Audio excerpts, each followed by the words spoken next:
चलो very good evening. कशा आहात सगळे? मजेत? भरपूर जण नर्वस असतील कारण त्यांचा पेपर 12 तारखेला आहे. बरेच जण खुश झाले असतील की चला एक पेपर होऊन गेला, आता पुढच्या तयारीला लागायचे. सो आजच्या विकली टॉकमध्ये आपण काय काय कव्हर करणार आहे ते बघू. त्यानंतर थोडंसं मला सुरुवातीलाच तुम्हाला काही गाईड करायचं इम्पॉर्टंट, कारण मागच्या काही दिवसांपासून जे रेग्युलर कॉल्स मेसेजेस आलेत त्याबद्दल मला थोडंसं सांगायचंय, तर तो पार्ट तुम्ही नीट ऐका. आणि ओव्हरऑल मला असं म्हणायचं की आजच्या विकली टॉकमध्ये काय काय कव्हर करणार मी अजेंडा तर सांगतोच, बट सगळ्यात पहिल्यांदा तुमचा माइंडसेट व्यवस्थित ठेवा. जरा सिरियस नोटवरती व्यवस्थित सगळे मुद्दे प्रॉपरली समजून घ्या, कारण भरपूर गोष्टी अशा आहेत ज्याच्या आधी पण सांगितलेल्या आहे बट मुलं फॉलो नाही करत आहे. तर मला वाटतं याला थोडं शांततेत घेऊ आपण यावेळेस याला. ठीक आहे. सो पहिले तर तुम्हाला मी अजेंडा क्लिअर करून देतो काय काय आहे ते. ठीक आहे. बघा, IBPS क्लर्क प्री चा जो पहिला दिवस होता सॉरी 5 तारीख मागच्या सॅटर्डेला, त्याचा एक शॉर्ट मध्ये रिव्ह्यू घेऊन टाकू, कारण भरपूर मुलांच्या अजूनही ते टिपिकल क्वेश्चन विचारणं चालले की सर कट ऑफ किती लागेल, त्याच्याबद्दल मी थोडंसं बोलणार आहे. त्यानंतर सगळ्यात इम्पॉर्टंट IBPS क्लर्क प्री साठीचा जो सेकंड डे आहे म्हणजे 12 तारीख जे आता असणार आहे, तर 12 तारखेसाठी काय प्रिपरेशन करायचं, त्यासाठी मेजर क्राऊड आहे की सर आता एक्झॅक्टली आम्ही काय करू, तर त्याच्याबद्दल आपण चर्चा करू. त्याच्यानंतर अशी काही इम्पॉर्टंट स्टुडंट्स आहेत ज्यांची ही प्री होऊन गेलेली आहे, रिझल्ट येईल का नाही येणार याच्यावरती थोडंसं डिपेंड आहे. पण मग त्यांचं म्हणणं आहे की पुढच्या मेन्सचं कसं करावं, कारण SBI PO ची पण प्री आहे आणि बाकीच्या पण काही मेन्स आहेत, आणि अजून त्याच्यामध्ये काही असे ज्यांची AFO ची प्री आहे, काही जणांचं RRB PO आणि RRB क्लर्कची प्री आहे. बरोबर, RRB PO आणि RRB क्लर्कची, कारण जे सप्लिमेंटरी एक्झाम होती त्याची, किंवा काही जणांची IBPS PO ची. मग याच्यामध्ये पण भरपूर स्टुडंट आहे, आणि त्यात मध्येच परत अजून दुसरे काही आहेत ज्यांचं एअरपोर्ट ऑथॉरिटी ऑफ इंडियाची एक्झाम आहे, काही जणांचं आता MBA CET साठी पण करताय. तर त्याच्याबद्दल पण आपण मुद्देसूद व्यवस्थित बोलू. फक्त तुम्ही नीट फॉलो करा आणि व्यवस्थित समजून घ्या पॉईंट, तर तुम्हाला कळून जाईल त्याचा इम्पॉर्टन्स किती आहे. आणि आज ऍक्च्युअली याच्यामध्ये मी काही ना स्क्रीनशॉट पण वाचून दाखवणार तुम्हाला. ठीक आहे, ऍज इट इज स्क्रीनशॉट पण वाचून दाखवणार आहे, त्याच्यावर पण जाऊ आपण. सो त्याच्यानंतर MBA CET झालं. फीडबॅक सजेशन्स तुमचे जे आहेत ऍग्रिकल्चरच्या बॅचसाठी सरांनी जे फीडबॅक दिलेला आहे तो वाचून दाखवू. त्यानंतर ऑनलाईन क्लास सर कधी चालू होईल याबद्दल सध्या भरपूर मेसेजेस कॉल्स चालू आहेत मुलांचे. काही जणांचं म्हणणं सर स्टुडिओवरती येऊन भेटायचे, क्लासच्या बाहेर येतात ते गाडी शोधतात, गाडी कुठे सरांची, बऱ्याच वेळा अशी गडबड होऊन जाते. त्याच्याबद्दलही मी तुम्हाला व्यवस्थित सांगतो. आणि सगळ्यात शेवटी आपले जे टिपिकल व्हिडिओज आणि पिक्स मुलांनी तुम्हीच सेंड केलेले मला, ते मी टेलिग्रामवरती टाकून देईल. क्लिअर? सो आता विकली टॉकला स्टार्ट करू. तर माझं काय म्हणणे नीट ऐका. मागच्या 3-4 दिवसांपासून म्हणजे मागच्या वीक पासून पण, आणि हा पेपर झाल्यानंतर पण मी एक मुलांना बघितलं की तेच गोष्ट, नर्वसनेस आणि त्याच फेजमध्ये मुलं अजून पण असं एक डबका तयार केलेला आहे त्यांनी, आणि त्या डबक्यात अडकून बसलेले. का कुणास ठाऊक, पण ते अशी प्रोसेस ती फॉलो नाही करू लागले, पुढे जातच नाहीये. भरपूर त्यांच्या डोक्यात विचार आहेत वेगवेगळे की सर आता ही एक्झाम निघेल का, आणि बरं मग पुढचं माझं होईल का 3-4-6 महिन्यात, घरच्यांचं एक प्रेशर आहे, असे भरपूर विचार चालू आहे. सर CET खरंच येईल का. ऑनलाईन बॅचवाले पण कधी कधी टेन्शन घेतात, सर आमच्याकडनं इतक्या लवकर होईल का, आम्ही ऑफलाईन वाल्यांना बघतो ते इतक्या फास्ट करता. भरपूर रिकामे विचार आहेत डोक्यामध्ये. तर मला म्हणायचं तुम्ही गोष्टी थोड्या सॉर्टेड ठेवा ना. तुम्हाला आधी पण सांगितलं की जोपर्यंत तुमचं प्रिपरेशन प्रॉपर होत नाही ना, तोपर्यंत तुम्ही कुठल्या एक्झामच्या मागे असं जास्त पळू नका. नो डाऊट आपण एक्झामचे फॉर्म भरणार आहे, त्याचा एक्सपिरियन्स घेणार आहे, एक्झाम निघाली तर वेल अँड गुड, बट यार तुमची प्रोसेस इम्पॉर्टंट आहे. काल हार्दिक पांड्या ज्यावेळेस मॅन ऑफ द मॅच घेतलं त्यांनी, त्याचा इंटरव्ह्यू बघा तुम्ही. त्या इंटरव्ह्यूमध्ये पण त्यांनी तुम्हाला काय सांगितलं, क्रिकबजवरती त्याचा इंटरव्ह्यू आहे, किंवा क्रिकबजच्या कॉमेंट्रीमध्ये बघा, त्यांनी पूर्ण इंटरव्ह्यू त्यांनी सांगितलेलं आहे. त्यांनी पण काय सांगितलं, मी फक्त माझी प्रोसेस फॉलो करत होतो म्हणे, मी बघत नव्हतो म्हणे, विचार नव्हतो करत की इंडिया मॅच जिंकल की नाही जिंकणार. नो डाऊट इंडिया मॅच जिंकण्यासाठीच तो ती प्रोसेस फॉलो करत होता, पण त्याच्या डोक्यात हे नव्हतं की 5 ओव्हरमध्ये 100 रन पाहिजे होईल का, किंवा 5 ओव्हरमध्ये 70 पाहिजे होईल का, किंवा 5 ओव्हरमध्ये 56 पाहिजे. त्या डोक्यात एवढं होतं की पुढच्या 12 बॉलमध्ये मला इतकं करायचं, मी तेवढा व्हायचा विचार करणार आणि पुढे जाणार आहे. तुम्ही खरंच कॉमेंट्री बघा, क्रिकबज ऍप तर सगळ्यांकडे असणार आहे, त्याच्यामध्ये जाण हार्दिक पांड्याचे 5-6 लाईन्स आहे त्याच्या इंटरव्ह्यूच्या, व्यवस्थित वाचा. त्याच्यामध्ये तुम्हाला हीच लाईन वाचेल, ऍज इट इज लिहिलेलं आहे. मी त्याचा स्क्रीनशॉट काढायला बहुत खरं तर प्रोसेसचा मी विचार करतो, मी रिझल्टचा विचार नव्हतो करत असं त्यांनी सांगितलेले. आणि त्यांनी कशामुळे सांगितलं, कारण ही सगळी लीगच धोनीने फॉरवर्ड केलेली आहे, धोनी पण तेच सांगायचं. तर माझं तेच म्हणणं यार की तुम्ही त्या गोष्टींवरती फोकस करा. आता भरपूर मुलं एज बार होत आहे, किंवा जे एकदम नवीन आलेले, जे फायनल इयरला आहे, ती बोंब मारू लागले, सर मी एका एक्झामने दिली अजून. अरे बाबा, तुमचा पूर्ण अभ्यास झालेला का ते बघा ना. तर प्रोसेसला फॉलो करा, बाकी इकडं तिकडं जास्त पळू नका, जास्त उड्या मारू नका, जास्त कन्फ्यूज नका होऊ. क्लिअर? आणि सगळ्या गोष्टी आम्ही विकली टॉकमध्ये ना मुद्देसूद कव्हर करतो. आता जे मुलं सिन्सिअरली सगळ्या गोष्टी फॉलो करताना पेपर पण छान जात आहे. फक्त एक मेसेज होतो की सर एवढा पेपर गेला, चांगला पेपर गेला, मी सगळं फॉलो करतोय, काही हरकत नाही, काहीच कंप्लेंट नाही. आणि बाकीच्यांच्या दुनियाभरच्या कंप्लेंट, सर मला हा स्टडी प्लॅन सांगा, सर मला हे करा, करत नाही. मग तुम्ही ते दिसतंय, कारण मागे ऑलरेडी सगळं सांगितलेलं आणि तसंच होतं पेपरमध्ये. तरी पण मॅथ्सचे कुठेतरी 22 आणि 23 अटेम्प्ट झाले काही जुन्या मुलांचे. अरे मी म्हणाल की यार नवीन पोरांचे पण तेवढे झाले रे, ज्यांची आत्ता बॅच चालू झाली, कारण 15 मार्कचं बेसिक, 5 मार्कचं कंपॅरिझन, 5 मार्कचं DI, त्या मुलांचं 25 पैकी कुठेतरी 22-23 त्यांनी पण केलेले. आणि तुम्ही एवढा अख्खा सिलेबस करून सगळं 1 स्टार 2 स्टार 3 स्टार करून पण तुम्ही तिथेच पोहोचताय, म्हणजे कुठेतरी तुमच्या प्रोसेसमध्ये गडबड आहे, तुम्ही कुठेतरी त्या गोष्टी फॉलो करत नाही. भरपूर बँकेतले स्टुडंट्स आहे ते पण विचारतात की सर आम्ही काय करू, तर त्यांनाही मी तेच म्हटलं की तुम्ही अभ्यास करून रेडी राहा. सर एसबीआय पीओच करू का, मग अजून दुसरा एओची करू का, तुम्ही अभ्यास तर रेडी ठेवा. कारण तुम्हाला एक चांगलं एक्झाम्पल माहिती आहे काय झालं होतं मागे, LICचं असिस्टंटचं फ्रॉम नो वेअर अचानक ते ऍड आली LIC असिस्टंट, एवढ्या जागा घेऊन आली आणि एवढे पोरं सिलेक्ट झाले. आपल्या क्लासमध्ये 70च्या वरती मुलं सिलेक्ट झाले. तुम्हाला कदाचित या ऍडव्हर्टाइजमेंटच्या आधी किंवा एंडला दिसून पण जाईल. भरपूर मुलांनी नंतर काय सांगितलं माहिती का, सर यातल्या ना या पोरांचे फोटो बघून असं जळफळाट होतोय म्हणे, यांच्यापेक्षा जास्त कॅलिबर आमचं, यांच्यापेक्षा जास्त मॅथ्स आमचं भारी होतं म्हणे, तरी आज हे पोरं सिलेक्ट झालं, आम्ही कसं काय नाही झालो. कारण त्या स्टेजला तुमचं पूर्ण प्रिपरेशन नव्हतं, इन्क्लुडिंग जीके. तिथं जीकेचा पण कट ऑफ भरपूर जणांचा गेला. माझं म्हणणे तुम्ही अभ्यास करून रेडी राहा ना. अशी अचानक जर एखादी ऍड आली इन्शुरन्सची, समजा एखाद्याची एओची ऍडव्हर्टाइजमेंट आली, तर अचानक आली तर फक्त एवढं विचारायला आपण पुढे पुढे असतो, कोणती ऍडव्हर्टाइजमेंट कधी देणार आहे, कोणती ऍडव्हर्टाइजमेंट कधी देणार आहे. अभ्यास किती झालेला आहे सगळ्या एक्झाम्सला, more or less. MBA CET घ्या तुम्ही, बँकिंगची एक्झाम घ्या, क्लेरिकलची घ्या, पीओची घ्या, सगळ्यांसाठी तोच अजेंडा येणार आहे की मॅथ्सचं पहिले बेसिक करा. जे MBA CETला 18 मार्कला येतं, इकडे कधी 12 मार्कला येतं, कधी 15 मार्कला येतं, कधी 10 मार्कला येतं. कालच्या पेपरला 20 मार्कला आलं होतं. IBPS क्लर्कला 20 मार्कला बेसिक होतं, 15 मार्कचं सिम्प्लिफिकेशन, 5 मार्कचं कंपॅरिझन. एवढं जर येतं तर पहिले हे प्रॉपर करा. नुसतं येऊन फायदा आहे का. तरी पोरांनी काय बोंब मारली, सर लेंदी होतं म्हणे ते.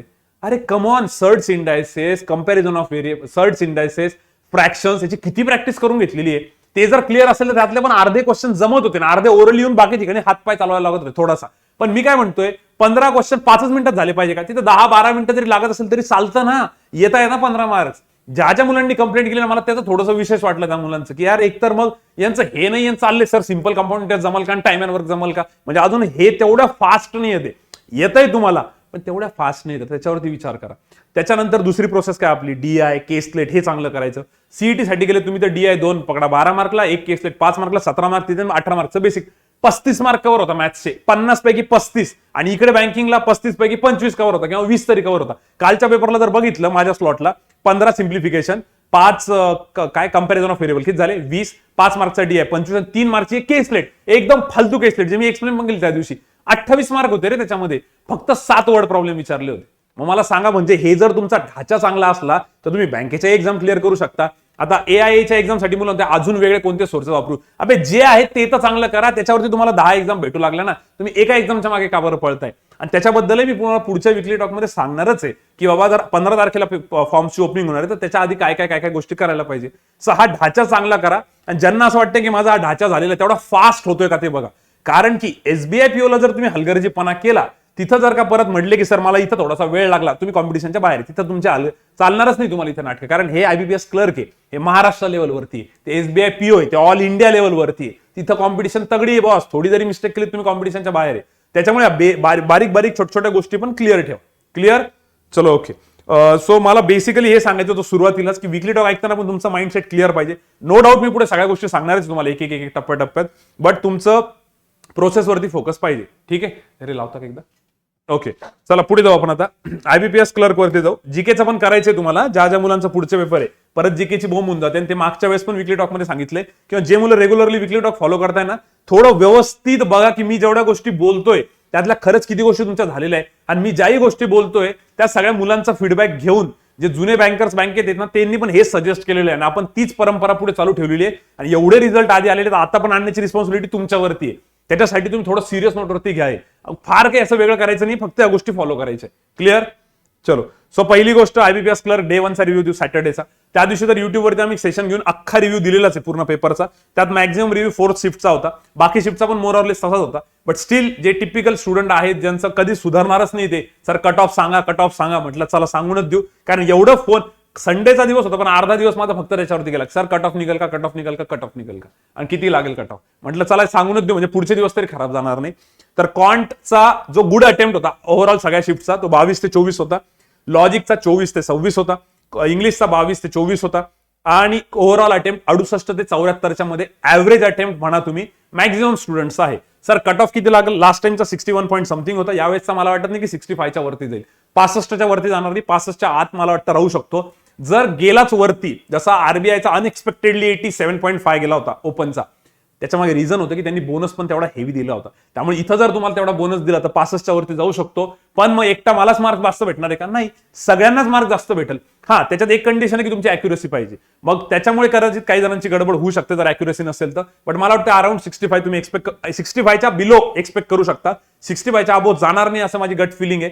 गेलाच तर त्याला एकच रिझन आहे की तेवढा बोनस हेवी जाईल सगळ्यांना, त्याच्यामुळे तो वरती जाईल. तर मग पॉईंट एवढाच आहे की जरी गेला तर सगळ्यांचाच फायदा आहे. कारण असं दरवर्षी होतं, दरवर्षी मुलं म्हणतात मला 60च मार्क एक्सपेक्ट होते पण मला भेटले 67. आता तुम्ही एसबीआय पीओ सॉरी आता कुठला रिझल्ट लागला तुमचा? एक एसबीआय क्लर्कचाच लागला होता ना मेन्सच्या आधी, एसबीआय क्लर्क प्रीचा. त्याच्यातच काही मुलं म्हणतो सर माझे 63 अटेम्प्ट होते इन्क्लुडिंग इंग्लिश आणि 67 मार्क्स आहे. इन्क्लुडिंग इंग्लिश म्हणतोय मी, नुसतं कॉन्टेलर नाही, म्हणजे इंग्लिशमध्ये पण बोनस भेटलेला त्यांना. तर तसं तुमचं पण होऊ शकतं. त्यामुळे पहिली गोष्ट पेपर झालाय, आता माझा पेपर निघेल की नाही याच्यावर मी खरं तर पुढच्या मुद्द्यावर बोलणार आहे, आता नाही बोलत. पण पहिले मला एवढंच क्लिअर करायचं होतं, रिव्ह्यू साठी एक पूर्ण व्हिडिओ बनवलेला आहे. मुलांना फक्त ऐकण्यात इंटरेस्ट होता की कट ऑफ किती, कट ऑफ मी सांगितलं 65च्या आत असं मला वाटतंय. वरती गेलं तर बोनसमुळे जाईल. नेक्स्ट पॉईंट, फोर्थ शिफ्ट जी होती, सर शिफ्ट वाईज पण सांगा पुढच्या मुलांसाठी. तर फोर्थ शिफ्टचा कॉन्ट थोडासा लेंदी होता असं मुलांचं म्हणणं होतं, जी नेमकी मी पण दिली होती. बट मला त्यातही तेच म्हणणं की ज्यांचे टेबल्स पार्ट होते, सर्च इंडेक्सचे रूल्स क्लिअर आहे, बेस कसा घ्यायचा क्लिअर आहे, फ्रॅक्शन्स मध्ये पटापट त्यांना एलसीएम घेऊन पटकन क्रॉस मल्टिप्लाय करता येतं, त्यांना फायदा होता. मग त्यात मुलांचं म्हणणं होतं की सर एक मेमरी बेस्ड पेपर आलेला आहे म्हणे, एम्बिशियस बाबाचा, तो आपल्या चॅनलवरती पण टाकला होता, भरपूर ठिकाणी आला पण असेल तो. त्याच्यातले जे सिम्प्लिफिकेशनचे क्वेश्चन्स होते तसेच क्वेश्चन आले होते का? मी तो पेपर बघितला, मला नाही वाटत तसे क्वेश्चन आले होते. 15 पैकी हार्डली 4-5 क्वेश्चन त्यातले तसे असतील, बाकीचे नव्हते. हे काय करतात मेमरी बेस्ड मध्ये, फक्त एवढं विचारतात की पेपर कसा होता. 15 क्वेश्चन सिम्प्लिफिकेशनचे, लेंदी ना, मग यांच्या मनाने यांनी पर्सेंटेजचे लेंदी बनवले. तिथं तेवढे लेंदी नव्हतेच. तिथं पर्सेंटेज 45% कुठे दिसतच नव्हतं, 0.45 दिलं होतं. 25% कुठे दिसत नव्हतं, 0.25 दिलेलं होतं.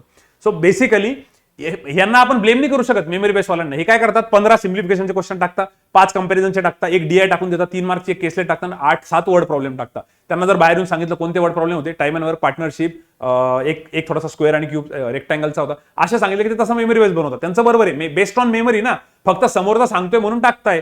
तर तसा एक्झॅक्टली नव्हता तो पेपर जो मी बघितला. कदाचित फर्स्ट शिफ्ट मधले सिम्प्लिफिकेशन इझी असतील म्हणून त्यांनी तसे टाकले असतील, पण आमच्या शिफ्टचे सिम्प्लिफिकेशन जे होते फोर्थचे तसे त्या पेपरमध्ये मला बघायला भेटले नाही. त्यासाठी मुलांना एवढीच रिक्वेस्ट आहे, फ्रॅक्शन टॉपिकचे आपण 2 लेक्चर घेतलेले, दोन्ही लेक्चरची रिव्हिजन करा. सर्च इंडेक्सचे 2 लेक्चर घेतलेले, त्याचे रूल्स लिहून दिले, तेवढे रिवाइज करा. आणि एक मोठी नोट्स बनवलेली सिम्प्लिफिकेशनची, ज्यात मुलं मला नेहमी म्हणायचे, नेहमी अजूनही म्हणतात सर एवढं अवघड येतं पेपरला, एवढं अवघड येतं. कारण आम्ही नेहमी म्हणायचो की एवढी प्रॅक्टिस करा म्हणजे तुम्हाला ते सोपं जाईल. आणि त्याच्यातले क्वेश्चन तुम्हाला दिसतील ऍज इट इज बऱ्याच ठिकाणी. सर पॉवर बेस त्यांनी सेम दिलेला आहे, 2-2चा 4-4चा. त्याची प्रॅक्टिस करून घ्या ज्यांचा 12 तारखेला पेपर आहे त्यांच्यासाठी. ठीक आहे, त्याच्यावरती मी येणारच पुढे 12 तारखेच्या वाल्यांसाठी. So overall cut off bonus बिनस झालं, ऑल शिफ्ट 4 शिफ्टचं पण झालं. ठीक आहे, आता आयबीपीएस क्लर्क 12 तारखेला ज्यांचा पेपर आहे त्यांच्यासाठी सब्जेक्ट वाईज जाऊ. सगळ्यात महत्वाचं सब्जेक्टच्या अगोदर पण अॅक्युरसी मेंटेन करा. कारण आता हे जेवढा तुम्ही रिव्ह्यू ऐकले ना, आमचा ऐका, अजून कोणाचा ऐकला असेल, काही मित्रांचा ऐकला असेल, मैत्रिणींचा ऐकला असेल, फर्स्ट शिफ्ट सेकंड शिफ्ट सगळ्यांचा ऐकून तुम्हाला असं वाटलं सर पेपर फालतू आहे, फोडायचा आहे, नो डाऊट खरं आहे सगळं. बट त्या फ्लो मध्ये वाहून नका जाऊ, बिलकुल वाहून नका जाऊ. कारण त्या चक्करमध्ये जर तुमच्या जिथं जेन्युअनली 24 अटेम्प्ट होणार आहे कॉन्टचे, तिथे जर तुम्ही घाईमध्ये 27-28 अटेम्प्ट केले, किंवा 1-2 जणांशी माझ्या फोनवर बोलणार, त्यांचं काय म्हणणं होतं, सर आम्ही ते डिसाईडच केलं होतं की लॉजिकमध्ये 35 मारून यायचे. हा सगळ्यात मोठा मूर्खपणा आहे, सगळ्यात मोठा मूर्खपणा आहे. बिलकुल नाही करायला पाहिजे ते. अरे बाबा, जर तुम्ही डिसाईड करून जाताय तर किती एक्स्ट्रा प्रेशर ठेवताय स्वतःवरती, मला तर 35 मारायचेच आहे. मी काय म्हणतोय, तुम्ही डिसाईड करून जा की बाबा मला पेपर फोडायचा आहे, पण त्या रस्त्यामध्ये जशी काय स्टेज असेल त्या स्टेजनुसार जाईल मी. पेपर जर अवघड चालला असेल तर त्याचा रिस्पेक्ट करल, अवघड क्वेश्चनला बाजूला ठेवल, तशी रिस्पेक्ट कराल ना. म्हणजे त्याच्यासाठी जर एखादं बेस्ट एक्झाम्पल द्यायचं ठरलं तुम्हाला, की समजा तो स्मिथ आहे, स्मिथने 2 मॅच मध्ये 60 रन मध्ये 62 बॉलमध्ये सेंचुरी मारली ना, त्याने जर आधी डिसाईड केलं मला 60 बॉलमध्ये सेंचुरी मारायची पुढच्या, ठीक आहे, चांगली गोष्ट आहे, कॉन्फिडन्स ठेवा, तुम्ही जा, चांगलंय, सगळं चांगलंय. तिथं गेल्यानंतर 40 बॉलमध्ये त्याचे 80 रन झाले, पण समजा 40 बॉलमध्ये 80 झाले, पण त्याला 60 बॉलमध्ये 100 करायचे. पण जर त्याच्यानंतर समजा बॉलर चांगले बॉल टाकताय तर काय बळजबरी मारायच्या चक्करमध्ये आउट होऊन घरी येऊन जायचं का? तसंच तुम्ही मूर्खपणा काही जणांनी केलेला आहे माहिती का. मी लॉजिकचे 35 डिसाईड केले होते सर, मग त्या गडबडीमध्ये 32 मारूनच आले. अरे त्यातलं एखादं पदल जर घाईघाईत चुकला असेल तर बसा बोंबलत, तुम्ही कॉम्पिटिशनच्या बाहेर जाणार आहे. तर माझं काय म्हणणं आहे, तुम्ही ते आधी ठरवून जाताय ना, चला ठीक आहे, ते ठरवणं तर मूर्खपणाच असतो, बट ठीक आहे, स्वतःला कॉन्फिडन्स देण्यासाठी जर ठरवताय तर ठरवून घ्या. पण तिथं गेल्यानंतर रिस्पेक्ट करा ना सिच्युएशन नुसार. मी पण एक क्वेश्चन सोडून आलेलो आहे, वर्ड बनत नव्हता, कॉन्फिडन्स नव्हता, म्हटलं जाऊ द्या नको. कारण जरी 34 अटेम्प्ट आहे समजा लॉजिक, जर 34 राईट आले ना, कधी कधी तसे पण 35 मार्क भेटतात. आणि काय करतात, तुक्का मारून 35 अटेम्प्ट करा, एक चुकला तर 33.5 मार्क येतात 33 खूप वेळ येतात एखादा चुकलेला असेल तर ह्या बेसिक गोष्टी आहे ज्या ऑलरेडी आधी पण सांगितलेल्या आहे, आताही सांगणं चाललंय, त्या फक्त फॉलो करा, तर लय जास्त भलं होईल तुमचं. म्हणजे पोटेन्शियल नाहीये का मुलांमध्ये, आहे, पण डिलिव्हर नाही करत आहे. तिथे जाऊन बरोबर गडबड करून येतात, काहीतरी मस्ती करता. आणि ही हवा करूच नका की बाहेर येऊन मला सांगायचे माझे 35 अटेम्प्ट झाले, 22 अटेम्प्ट झाले, 24 अटेम्प्ट झाले. त्याला काही ठेवलेलं नाही, तो पेपर निघणं इम्पॉर्टंट आहे. ती हवा करण्यासाठी बिलकुल जाऊ नका. सर क्वांटच्या माझे इतके झाले, इंग्लिशचे इतके झाले, बिलकुल नाही. त्यामुळे माझं म्हणणं आहे की ज्या मुलांचा 12 तारखेला पेपर आहे ना, तुम्ही प्री डिटरमाइंड जाऊ नका, रिस्पेक्ट करा. नो डाऊट तुम्हाला एक आयडिया येऊन गेलेली की 12 तारखेचा पेपर ओव्हरऑल क्लर्कचा पेपर सोपा आहे, त्याच्यामध्ये खूप काही असं त्यांनी हे नाही दिलेलं बाबा की खूप असे पेपर लेंदी आहे किंवा काय काही सरप्राइझिंग एलिमेंट आहे का, तर नाही, बिलकुल नाही. सगळ्यांना माहिती की पेपर कसा येणार आहे. तर पॉईंट एवढाच आहे तुमचा फक्त की तिथे जाऊन मेरिट वरती खेळा, बाकी बिलकुल एक्सपेरिमेंट करायची गरज नाहीये. ठीक आहे, तर पहिला पॉईंट क्लिअर की अॅक्युरसीवरती फोकस करायचा आहे. पेपर इझी आहे म्हणून तुक्के बिक्के मारू नका, जे मी तुम्हाला आधी बोलणार होतो. ठीक आहे, बाकी दुसरा पॉईंट, हे 35 वाला डिसाइडेड पण कोणीतरी सांगितलं होतं. त्यानंतर दुसरा इंग्लिशसाठी, आता सब्जेक्ट वाईज जो आपण पहिला एक ओव्हरऑल सांगितलं मी तुम्हाला, सब्जेक्ट वाईज बघा. इंग्लिशसाठी काय, इंग्लिशसाठी ना कॉम्प्रेन्शन बेस खूप जास्त होता, मॅडमनी सांगितलं, मी पण स्वतः प्रेझेंट होतो ज्यावेळेस मॅडम अनालिसिस देत होत्या. ग्रामर बेस्ड एवढा नव्हता, तर इंग्लिशची रीडिंग मात्र चालू ठेवा. आता इंग्लिशची रीडिंग चालू ठेवा याचा अर्थ काय होतोय, रोज इमानदारीने 1.5-2 तास न्यूजपेपर म्हणा किंवा अजून मॉक टेस्ट तुम्ही देता, त्यातले पॅसेजेस आहे ते खरंच वाचा. स्वतःच्या मनाला विचारा बरं का की तुम्ही रोज 2 तास इंग्लिशची प्रॅक्टिस करता का? किती जण करताय? जे म्हणतात ना प्रोसेस फॉलो करणं वगैरे. आणि ज्यांचा पेपर पुढे एसबीआयचा असेल किंवा मेन्सचा असेल, सगळ्यांनी खरं इमानदारीने बघा, when it comes to English तुम्हाला काय करायचंय, तुम्हाला हे करायचंय की यार इंग्लिशसाठी माझी कंटिन्यू रीडिंग झाली पाहिजे, बरोबर? तर खरंच रीडिंग होतीये का? मॅथ्ससाठी तुमची कंटिन्यू प्रॅक्टिस होतीये का? कॅल्क्युलेशन हाताखालनं जात आहे का? लॉजिकसाठी तुमचे डेली पझल्स सॉल्व्ह होत आहे का? खरंच विचारा बरं मनाला की तुम्ही डेली पझल करताय का? काही जण करायचे म्हणतील पण की सर आम्ही सरांचं लॉजिकचं सेशन करतो, चांगली गोष्ट आहे, पण मॅथ्सचे खरंच तुमची प्रॅक्टिस होते का? जर झाली असती त्या जुन्या पोरांची तर त्यांचे क्वांटला सिम्प्लिफिकेशनला अडकले असते का? ते सिम्प्लिफिकेशन काय तेवढे डेंजर होते का? आणि बरं चला अडकले तर सगळे अडकायला पाहिजे होते, सगळे अडकले का? नाही ना. तरी पण 4th शिफ्ट मध्ये काही जणांचे 28, 27, 32 एवढे पण अटेम्प्ट आहेत ना पोरांचे. मग याच्यावरनं कळते की बाकीचे बरोबर पुढे जातात आणि ज्यांचे अटेम्प्ट तेच जाणार पुढे सिलेक्शनला, आपण तर मागेच पडणार आहे ना. मग त्याच्यामुळे हे बघा, कॉम्पिटेटिव्ह एक्झाम्स असो, एमबीएचे असो, बँकिंगचे असो, कुठलेही पण असो, रेग्युलर बेसिसवरती, डेली बेसिसवरती सगळे सब्जेक्ट हाताखालनं जाऊ द्या. तुम्ही त्या मोमेंटम टच मध्ये राहा. ज्या मुलांचा थोडासा फोबिया आहे, थोडासा प्रेशर आहे, बाकी काही एक्सपर्ट असे पण ज्यांना झोपेत न उठवलं तरी ते 35 मारून येतात कधी कधी लॉजिकचे. ठीक आहे, तेवढे त्यांची कमांड आहे, पण सगळ्यांची नसेल तर तुम्ही स्वतःला जाणून घेतलं पाहिजे ना. तर मला त्याच्यावरच आज जास्त बोलायचं होतं की यार यांनी स्वतः एकदम मिरर समोर ठेवा, बघून घ्या की आपण कुठे स्टँड करतोय कुठे नाही. सो ज्यांचा 12 तारखेला पेपर आहे, सगळ्यात महत्वाचं म्हणजे की इझी क्वेश्चनला तुक्के बिक्के जास्त मारू नका, ओव्हरफ्लो करू नका. जसा पेपर येईल तसा रिस्पेक्ट करा. काही जणांचा म्हणतो सर 12 तारखेचा पेपर खूप अवघड येईल का, खूप लेंदी येईल का? थोडाफार लेंदी एक्सपेक्टेड आहे, कारण सगळ्यांना माहित असतं की पेपर कसा येणार काय. थोडाफार लेंदी येऊ शकतो, पण त्याला रिस्पेक्ट करा. जेवढा येतो तेवढा चुपचाप अटेम्प्ट करा. एकही तुक्का मारू नका, कॉन्ट आणि एलआर मध्ये मस्ती करू नका तिथे. ठीक आहे. दुसरं, इंग्लिशचं मी तुम्हाला बोललो, मॅडमनी पण सांगितलं तसं चुपचाप फॉलो करा. रिडिंगवरती खरंच कमांड पाहिजे, कारण काही क्वेश्चन असे बसून जातात माहिती का, काही ऑप्शन्स बघायची गरज नाही, रिडिंगवर तेवढी कमांड पाहिजे तुमची. आणि जेन्युअनली स्वतःच्या मनाला विचारा की खरंच तुम्ही 1.5-2 तास रिडिंग करताय का, आणि तेवढी करा. लाईफ बनून जाईल तुमच्या गव्हर्नमेंट एक्झामसाठी किंवा एमबीए साठी पण सगळ्या ठिकाणी कामात येतं ते. ठीक आहे. त्यानंतर एलआरचं कंपल्सरी लाईव्ह सेशन करा. 12 तारखेला त्यांचा पेपर आहे. एकही सेशन मिस ना करू सरांचं टेलिग्रामचं. त्याच्याने भयंकर कॉन्फिडन्स वाढलाय मुलांचा. आणि काहीच अवघड नाहीये पझल्स, हे सगळ्यांना माहिती आहे, पण तरी पण कुठेतरी काही जणांनी ब्लंडर केली. आता काल खूप जणांशी बोलणं झालं फोनवरती, तेच चाललं होतं. तर माझं म्हणणं आहे की यार जर तुमचे त्याच्यातही पझल्स मध्ये गाडी अडकते ना या क्लरिकल प्रीला, तर कुठेतरी तुमचा एक तर कॉन्फिडन्स लो आहे, तुमच्यात पोटेन्शियल नाही असं नाही, कारण ते पझल काहीच नव्हते, एकदम बेसिक पॅटर्न्स होते. काय बेसिक पॅटर्न? 4 months 2 date. हे तर आपण 6 वर्षापासून करतोय. जेवढे मुलांनी जेव्हापासून बँकिंग चालू केली असेल, जेवढ्यापासून मी बँकिंगच्या फील्डमध्ये दर एक्झामला बघतो मी, असं येऊनच जातं 4 मंथ्स 2 डेट किंवा 2 मंथ्स 4 डेट. कधी एकदम बेसिक पॅटर्न आहे हा. आणि याच्यातही जर तुमची गाडी अडकते त्याचा अर्थ कुठेतरी कॉन्फिडन्स लो आहे. मग तो कॉन्फिडन्स कसा गेन करणार?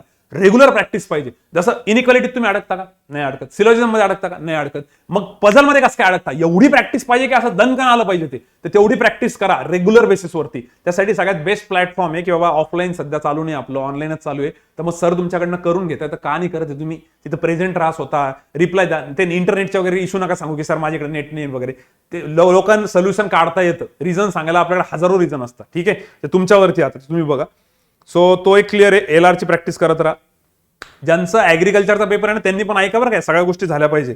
सो 12 तारखेला एवढं सांगितलंय मी काही जणांचे मेसेजेस होते की सर ऑलिवोर्डपेक्षा लेवल कशी, ऑलिवोर्डपेक्षा खूप लेवल कमी आहे, बट स्टील मी म्हणेल की ऑलिवोर्डचे पण एक्सपेरिमेंट बेसिसवरती पेपर देत राहायला पाहिजे, कारण तेवढी प्रॅक्टिस असल्यानंतर हे खूप सोपं वाटतं आपल्याला. कॉन्टसाठी सर्च इंडेक्सेस फ्रॅक्शन्स वगैरे करून जा, टेबल्स चांगले करून जा, पाढे पूर्ण रिवाइज करा. बॅच चालू होताना आपण कशी प्रॅक्टिस करून घेतो तशी प्रॅक्टिस करा. 4-5 दिवस आहे तुमच्याकडे ग्रुपवर, ग्रुपमध्ये अर्धा 1-1 तास रोज प्रॅक्टिस जरी केली मॅथ्सची तर तुमचे ते सिम्प्लिफिकेशन खूप फास्ट होतील. 15 जे दिले ते, ठीक आहे. त्याच्यानंतर मेमरी बेस्ड पेपर मध्ये तसे नव्हते, ॲम्बिग्युअस होते ते मी तुम्हाला सांगितलं. त्यानंतर कॉन्टसाठी वर्ड प्रॉब्लेम करू का असं काही जणांचं म्हणणं होतं या पेपरसाठी. बाबा 15 मार्कचं बेसिक, 5 मार्कचं कंपॅरिझन म्हणजे 20 मार्कचं तर बेसिकच झालं, 5 मार्कचं एक DI 25 सगळ्या स्लॉटमध्ये सेम होता. 25 मार्कचं हे एखाद्या स्लॉटला केस सेट होती, एखाद्या स्लॉटला नव्हती. 28 मार्क तिथे झाले किंवा 25 तरी झाले, तर तेवढे जरी केले तर 25 चे 25 27-28 मार्क तुम्हाला असे भेटतात जर ॲक्युरेसी ठेवली तर मला नाही वाटत तर वर्ड प्रॉब्लेमला जायची गरज आहे तशी. जर तुमचं हे सगळं होऊन तुमच्याकडे वेळ उरत असेल तर वर्ड प्रॉब्लेमकडे जा. पण वर्ड प्रॉब्लेमचं कसं झालं तर आमच्या शिफ्टला 7च वर्ड प्रॉब्लेम होते.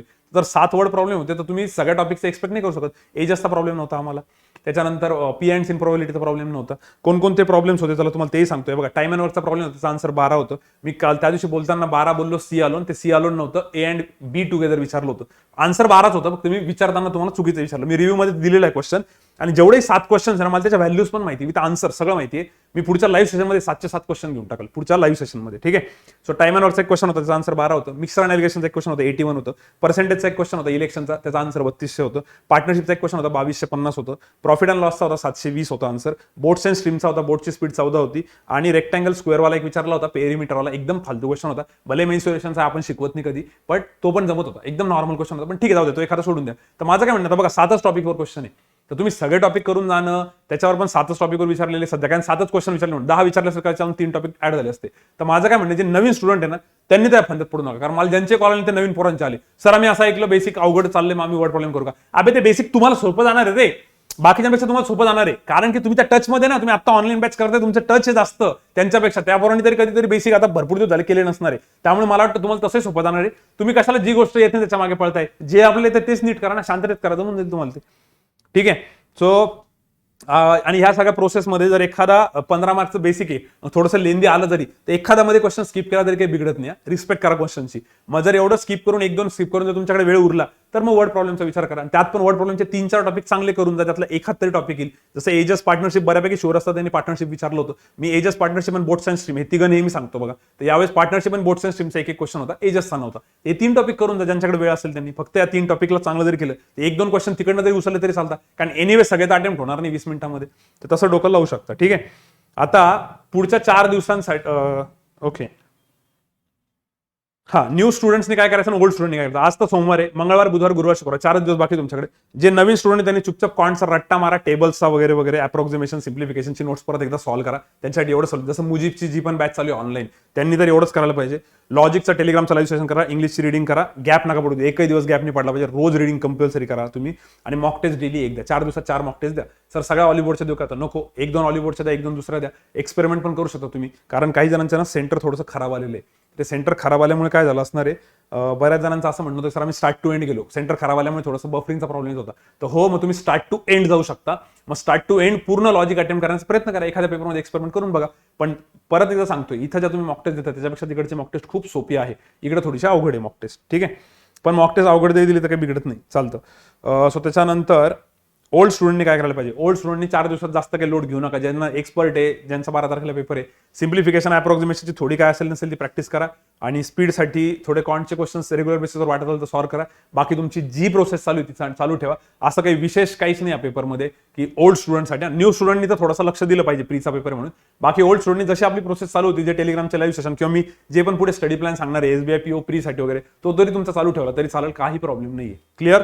चलो, आता हे झालं 12 तारखेच्या मुलांचं मी क्लिअर केलं. अजून जर तुम्हाला काही डाऊट होत असेल तर तुम्ही कमेंट बॉक्समध्ये टाकून द्या, मी तुम्हाला तिथे सांगतो. आणि डिस्क्रिप्शनमध्ये तुम्हाला परत 12 मॉक टेस्टचे नावं देऊन टाकतो, त्यातले फ्री ज्या तुम्हाला द्यायच्या त्या तुम्ही देऊ शकता, फ्री सोर्सेस देऊन बघा, ठीक आहे. चलो, आता SBI PO ज्यांची प्री आहे, त्यानंतर ज्या मुलांचं असं म्हणणं असेल की सर माझा पेपर तर झाला IBPS क्लर्कचा, पण पेपर निघल की नाही, मग मी मेन्सचा करू की नाही, का परत प्रीचं करू PO साठी, तर नीट ऐका, तुमचा पेपर निघो नाही तर न निघो काहीच मॅटर नाही करत. कारण जे एकदम नवीन स्टुडंट आहे, त्या 2 कॅटेगरी करू आपण. जे एकदम नवीन स्टुडंट आहे त्यांनी मात्र हा ढाचा पहिले कंप्लीट करा, तो बेसिकचाच, प्रीचा. तुम्हाला प्री निघेल याचा कॉन्फिडन्स पर्यंत तुम्ही आले पाहिजे. आता जे जुने स्टुडंट आहे त्यांचं असं झालं असेल, सर माझं झालेलं होतं सगळं प्रिपरेशन, पण माझ्याकडनं इथे गडबड झाली.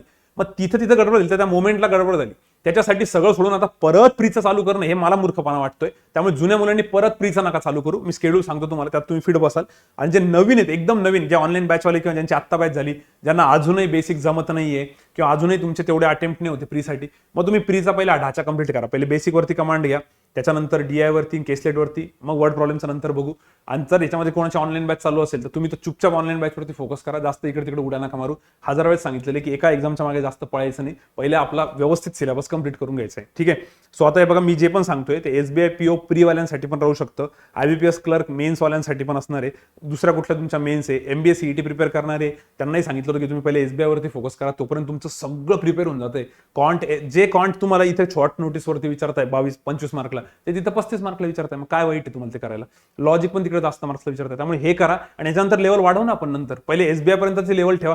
आणि SBI ला बॉस लेवल तशी पण थोडीशी जास्त राहते बरं का, या पेपरपेक्षा जास्तच राहते. त्यामुळे प्रिपरेशन तर चांगलं लागणारच आहे. आता काही जणांचं असं असेल की RRB PO, RRB क्लर्क आहे सर माझा सप्लिमेंटरी एक्झामचा, किंवा IBPS PO, IBPS PO ची प्री आहे म्हणून सप्लिमेंटरीचा त्यांनी फॉर्म भरला होता. तर त्यांना मला काय म्हणायचं बघा, आता तुम्ही पहिले हा बेसिक ढाचा पूर्ण करून घ्या. त्यासाठी मॉक टेस्ट द्या. मॉक टेस्टचं सर आम्ही सोल्युशन कसं काढू? अजित सर आणि ओम सरांना कॉन्टॅक्ट करायचा. अजित सर आणि ओम सरांना स्कोर कार्ड पाठवायचा. त्यांच्याकडे एक टाइम ठरवून घ्यायचा की सर त्या 5 मिनिटांमध्ये आपण डिस्कस करू की कसा पेपर द्यायला पाहिजे होता. ऑफलाईनमध्ये ते दिवसभर हेच काम करायचे, फक्त आता ते ऑनलाईनमध्ये करताय. ओम सर आणि अजित सर आपले डॉक्टर आहे, ते थोडंसं तिकडे त्यांचं कोरोनामुळे त्यांचे कामही चालले. कधी ते फ्री नसतील तर ते कॉल बॅक करतील तुम्हाला, तसं तुम्ही मेसेज करा, त्यांच्यासोबत कॉर्डिनेट करा. ओम सर मात्र फुल अवेलेबल आहे. विपुल सरांना आता कॉन्टॅक्ट नका करू, कारण विपुल सर आता बँकेत लागलेले, तर कदाचित विपुल सर तुमचा कॉल रिसिव्ह नाही करणार किंवा तुम्हाला रिप्लाय लवकर देणार नाही. पण ज्यांचाही प्रीचा पेपर आहे त्यांनी मॉक टेस्ट देऊन या सर लोकांसोबत कॉन्टॅक्ट करा. आणि त्याच्यानंतर तुम्हाला काय वाटलं तुम्ही मलाही कॉन्टॅक्ट करू शकता, काही प्रॉब्लेम नाही. ठीक आहे. मला, मॅडमला, यस सरांना काहीच इश्यू नाही. ठीक आहे. आता याच्यामध्ये ज्यांचं मेन्सचं प्रिपरेशन करायचंय, याच्यामध्ये ज्यांना मेन्सचं प्रिपरेशन करायचं, त्यांच्या डोक्यात करायचं असं येऊ शकतं, मग सर आम्ही प्रीचा मॉक टेस्ट देऊ की नको? प्रीचा मॉक टेस्ट कशाला द्यायचा? आता बाबा, जर तुम्हाला मी म्हटलं ना तुम्हाला मेन्सचं प्रिपरेशन करायचं, तुम्ही आता स्टार्ट करा म्हणून डायरेक्ट मेन्सच्या मॉक टेस्ट, तर ते वर्ड प्रॉब्लेम झेपणारच नाही. त्याच्यामुळे मला असं वाटतंय की पहिले काय करायला पाहिजे, जे की आपले SBI PO प्रीच्या ज्या मॉक टेस्ट आहे ना, त्याच्यातले वर्ड प्रॉब्लेम पण करायला पाहिजे. काहीच हरकत नाही. त्यासाठी प्लॅन काय सांगतो मी तुम्हाला, एकदा प्लॅनच सांगून देतो, मग याच्यावरती जातो. ठीक आहे. हे बघा, सोमवार ते गुरुवार 4 दिवस जे आहे ना आठवड्यातले वीकडेज जे आहेत ना, त्या वीकडेज मध्ये एक मॉक टेस्ट चालू ठेवा प्रीची. एक मॉक टेस्ट प्रीची चालू ठेवा एकदम व्यवस्थित. त्या प्रीच्या मॉक टेस्ट मध्ये काय करायचंय, ज्यांचा आता SBI POचा पेपर आहे किंवा ज्यांचा IBPS क्लर्कला असं वाटलं अजून थोडं प्रिपरेशन पाहिजे होतं, किंवा ज्यांना पुढचं मेन्स करायचंय किंवा ज्यांना MBA CET करायचंय, जे ॲग्रिकल्चरवाले स्टुडंट आहेत त्यांनी पण, बाकी सगळ्यांनी ऐका आता, त्या 4 मॉक टेस्टमध्ये जर तुमचं प्रिपरेशन चांगलं नसेल तर मग नॉर्मल आपल्या स्ट्रॅटर्जीने देत राहा, जी तुम्हाला स्ट्रॅटर्जी मागच्या वेळेसही सांगितली होती मी किंवा दरवेळेसच सांगतो. बाकीच्यांनी काय करायचं, चुपचाप एकदम इमानदारीने त्या 20 मिनिटांमध्ये कॉन्टमध्ये फक्त वर्ड प्रॉब्लेम अटेम्प्ट करा. फक्त वर्ड प्रॉब्लेम. का? इथं जर वर्ड प्रॉब्लेम तुम्ही 20 मिनिटांमध्ये 7, 8, 9, 10 अटेम्प्ट करू शकले तर मग वीकेंडला आपण मेन्सच्या मॉक टेस्ट देणार आहे. त्या मेन्सच्या मॉक टेस्टमध्ये हिंमत होईल. नाही तर काय होतं, मेन्सची मॉक टेस्ट ओपन केली सर काहीच येत नाही, सबमिट करावं असं वाटतंय, तो प्रॉब्लेम नको व्हायला. त्यामुळे ही गोष्ट खरंच इमानदारीने किती जणांनी असं केलेलं आहे बरं, की मॉक टेस्टमध्ये सर मी फक्त वर्ड प्रॉब्लेम सॉल्व्ह केला. असं किती दिवस केलं? शुभम आंबरे म्हणून आपला स्टुडंट होता, तो बँक ऑफ महाराष्ट्र PO आहे. त्याच्यानंतर ललित काळे, तो पण बँक ऑफ महाराष्ट्र PO आहे. यांच्या ग्रुप्सला विचारा, आता मी सगळ्या ग्रुपचे त्यांच्या नावं नाही घेत, त्यांना सेम एक्सपेरिमेंट करायला लावले त्यांनी. एका मोमेंटला ते स्टक झाले होते की सर स्कोरच वाढत नाहीये, एक डबकं तयार झालं, तेवढाच स्कोर येतोय, काय करावं, लेवल इथं अशी तिथं लेवल सोपी असते, मग काय करायला पाहिजे? तर तुम्ही इथे कॉन्टसाठी तरी जर तुम्हाला बेसिक सिम्प्लिफिकेशन नंबर सिरीज सगळं येत आहे ना, तर तुम्ही चुपचाप 20 मिनिटं फक्त वर्ड प्रॉब्लेम करा. आणि तुम्ही खरंच किती दिवस केले तुम्ही सांगा मला. हवं तर त्यांचे नंबर्स घ्या, त्यांच्याशी बोला, ते पण तुम्हाला हेच सांगतील की यार हे आम्ही करतो, आम्हाला याचा खूप फायदा झाला. तुम्ही विचार करा ना, 20 मिनिटं जर तुम्हाला फक्त वर्ड प्रॉब्लेम अटेम्प्ट करायचे, तुमच्याकडे चॉईसच नाहीये, तर आपण त्याला बरोबर डोकं लावू ना. तुमचं डोकं किती चालतं मॉक टेस्ट झाल्यानंतर अॅनालिसिस करताना, सर मला सगळं येतं तिथे येत नाही. कशामुळे येत नाही? कारण हे एक्सपेरिमेंटच केलेली नाही ना. त्यामुळे जे पण मुलं मेन्ससाठी प्रिपेअर करताय किंवा SBI PO साठी प्रिपेअर करताय, तर मॉक टेस्ट जर तुमचा कॉन्फिडन्स असेल तर नॉर्मल याच्याने द्या. बेसिक DI वगैरे जे मी सगळ्यांसाठी सांगितलं, जे ऑनलाईन बॅचवाल्यांसाठी सांगितलं. आणि जर तुमचा कॉन्फिडन्स आहे तर मग एक्सपेरिमेंट करा कॉन्टसाठी. याच्याने फायदा काय होईल, तुमच्या वर्ड प्रॉब्लेमवर चांगली कमांड यायला लागेल. सर लॉजिकसाठी काय करायचं? लॉजिकसाठी सगळे पझल्स करा, स्टार्ट टू एंड पझल करून बघा. कारण ऑलिबोर्डचे जे SBI POचे प्रीचे पझल आहे ना, कधी कधी ते तुम्हाला मेन्सला पण विचारतील, IBPS क्लर्कला, एवढी लेवल असते त्याची. त्यामुळे बिंदास करा, फुल एक्सपेरिमेंट करा. पहिल्या मोमेंट पासून पझल बसतो का ते बघू आपण. तिथं तर कोणी करत नाही ना, करून तर बघा, कॉन्फिडन्स तर वाढेल.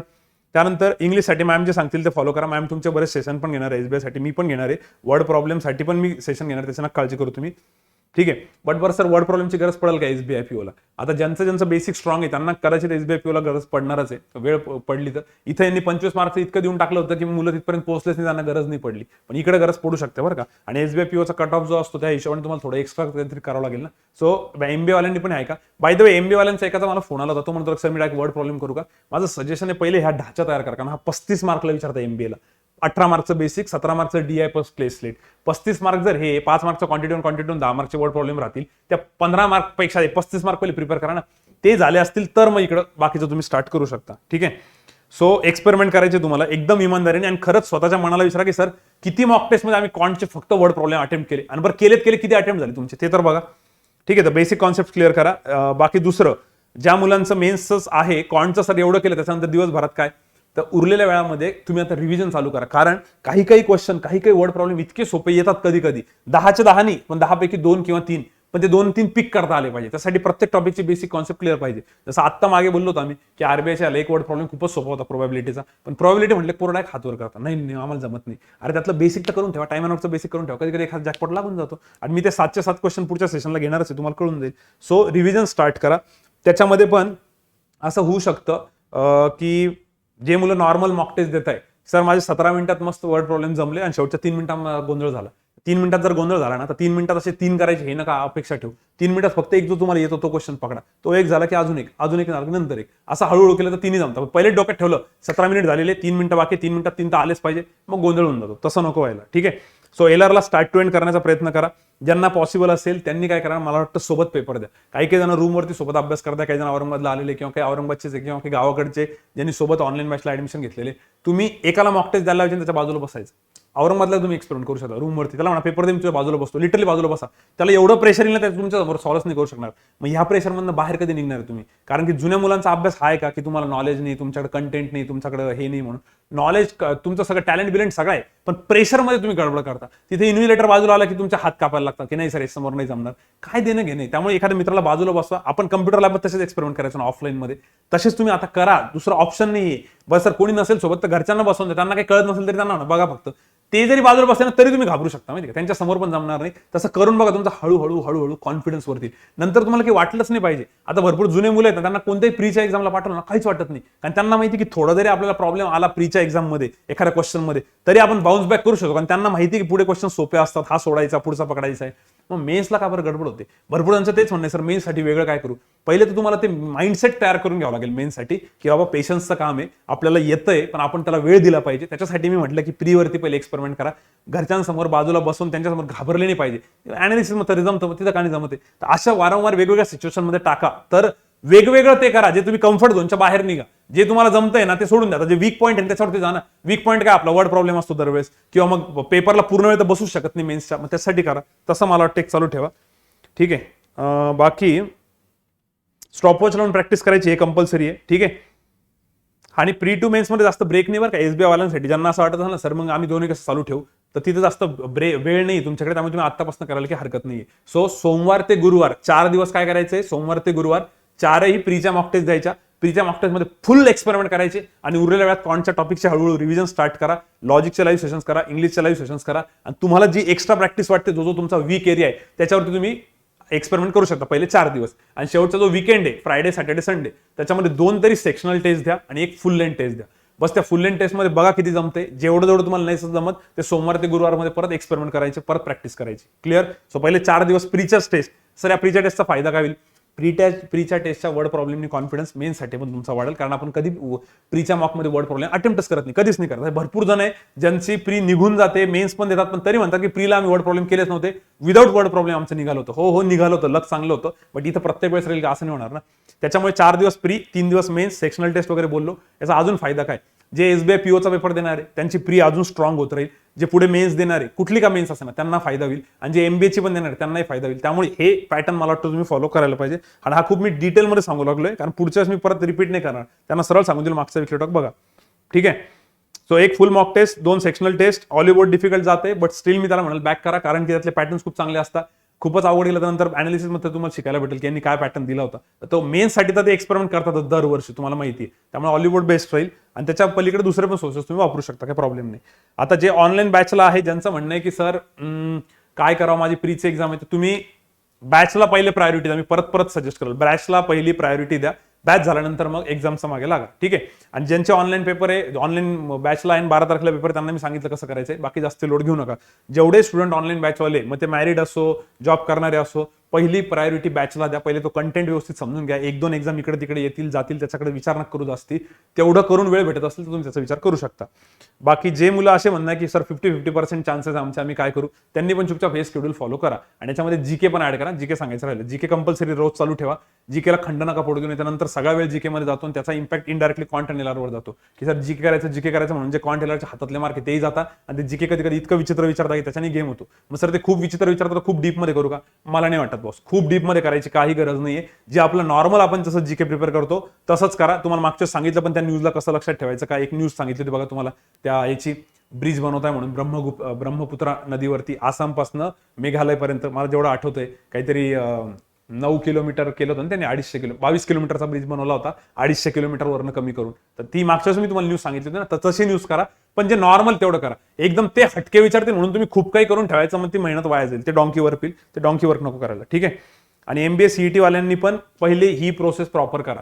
तुम्ही मला येऊन सांगा की सर माझं प्रत्येक पेपरला बेसिक DI केसलेट सगळं अटेम्प्ट होतंय, मग मी वर्ड प्रॉब्लेमचं काय करू? मग एजेस पार्टनरशिप आणि बोट्स अँड स्ट्रीम हे 3 चांगले करा. मग हळूहळू एकेकावरती कमांड मिळवून घ्या. लॉजिकचं चालू असेल. आणि MBA CET वाल्यांसाठी सर तसं पण ॲबस्ट्रॅक्ट रिझनिंगचा आता सेशन चालू करतील, जानेवारीला वगैरे होऊन जातील तुमचे त्याच्या आधी. तुम्ही त्याबद्दल काहीच काळजी नका करू. ठीक आहे. आता जे मुलं मॅरिड आहेत, जे मॅरिड पर्सन आहेत, जे जॉब ज्यांनी जस्ट सोडलाय आता याच्यासाठी, किंवा काही नवीन स्टुडंट्स आहे, त्यांचं असं म्हणणं आहे सर आम्ही कायच करू, आम्हाला इतक्या दिवसात रिझल्ट पाहिजे. खूप जणांशी बोललो, सगळ्यांचं तेच म्हणणं आहे लवकरात लवकर पाहिजे. तर पहिले जर तुमच्या डोक्यात हे असं ना, तुम्ही विसरून जा. सगळ्या काही गोष्टी लगेच नाही भेटणार आहे. आपण आपली प्रोसेस फॉलो करायची, आलं तर आलं, नाही आलं तर नाही आलं, पण आपण आपलं काम चालू ठेवायचं. त्यामुळे जे पण मॅरिड पर्सन आहे, ज्यांनी हे डिसिजन घेतलेलं आहे की मी आता इतक्या दिवसांतर हे करणार आहे, जे पण जॉब करणारे, जॉब सोडून हे डिसिजन घेत आहे की नाही मला ही गव्हर्नमेंट जॉब पाहिजे, किंवा काही नवीन स्टुडंट आहे की सर मी खूप काही पैसे जमा करून कसं तरी फीस भरली आणि आता गव्हर्नमेंट जॉबच करायचं आहे, तर पहिले तर तुम्ही हा तुमचा ढाचा तयार करा. पूर्ण 3-3.5 महिन्यांची बॅच प्रॉपर करा.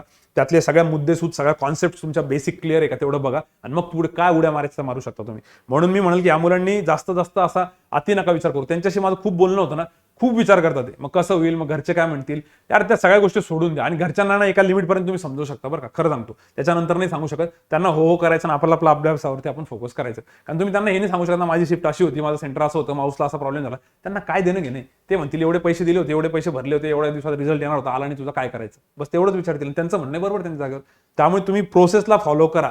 4-4 वेळेस परत तेच करू का आणि प्री डिटरमाइंड जाऊ नका. आता मी त्या दिवशी लाईव्ह सेशनमध्ये बघितलं, जे रिव्ह्यूचं सेशन घेतलं होतं, भरपूर जणांचा नव्हतं सर मग मी केस अटेम्प्ट करू की नको. अरे तुम्ही आधीच कसं डिसाईड करता, त्या मोमेंटला बघा ना कसं काय ते आधीपासून डिसाईड करून घेता. मग सर 30च मारू का, 32च मारू का, तर हे मला चुकीचं वाटतं यार. यांचे माइंडसेटच का नाही अजून जमत आहे, तिथं काहीतरी गडबड आहे.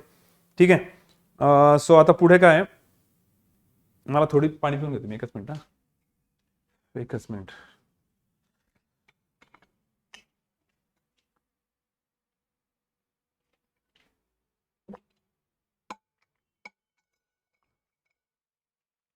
हो.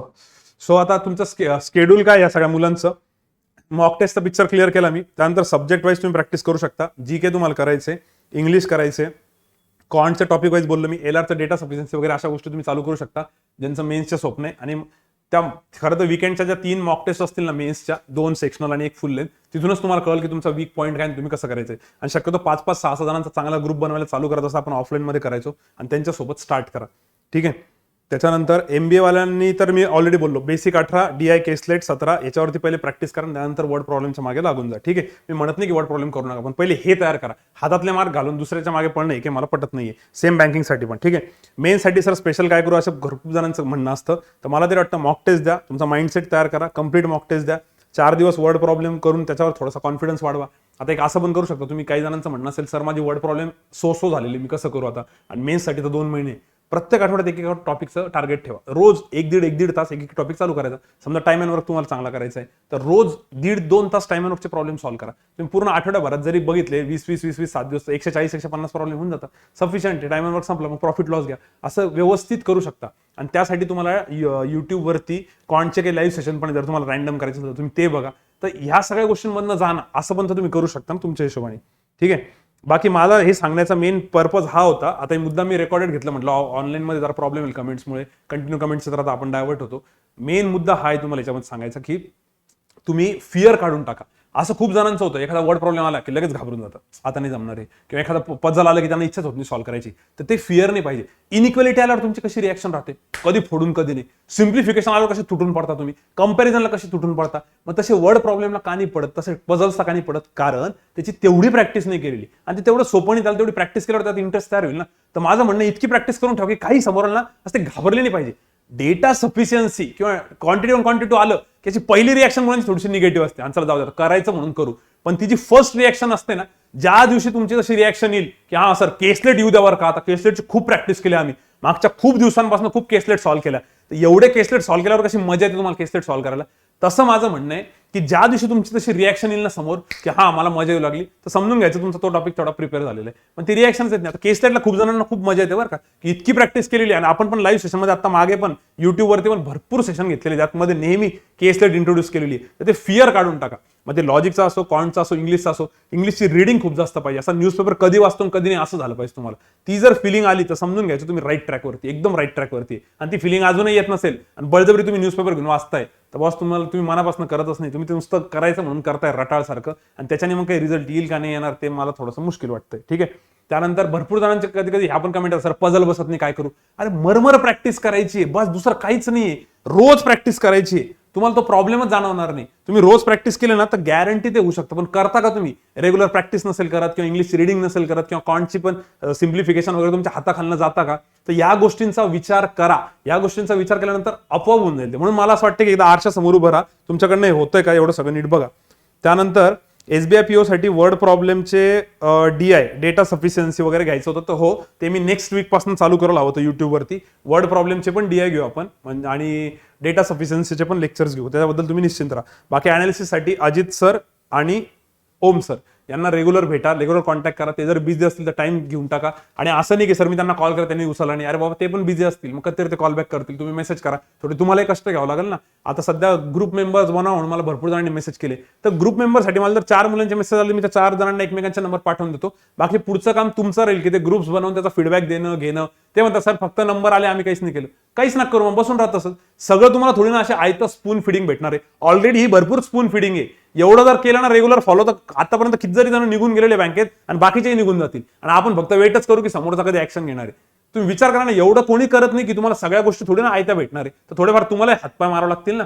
म्हणजे कॉन्टॅक्ट द्या म्हटल्यावर पण मुलं त्यांना फोन नाही करत, कष्ट नाही घेत, फक्त वेट करता की त्याचा कॉल आला तर बघू, मग तो बिझी आहे. अरे तुम्हाला हातपाय मारावं लागणार आहे, तुम्हाला तुमच्या भविष्यासाठी चाललंय ना ते, त्या गोष्टी एकदम क्लिअर पाहिजे.